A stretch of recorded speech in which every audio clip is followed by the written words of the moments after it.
পড়াশোনা বেড়ে গেলে মানুষ গুনাহ থেকে মুক্ত থাকে প্রচুর পরিমাণ।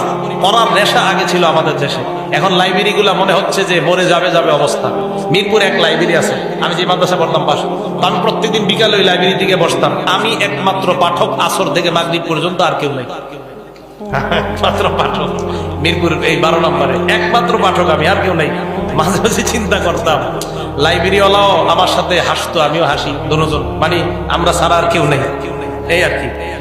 তো আপনার আরো যদি 5-6 বছর ওই লাইব্রেরিতে যাইতাম, আল্লাহ জানে মনে লাইব্রেরি আমারে লিখেই দিত যে আপনি থাকেন, কি করবেন, আর তো কেউ আসে না।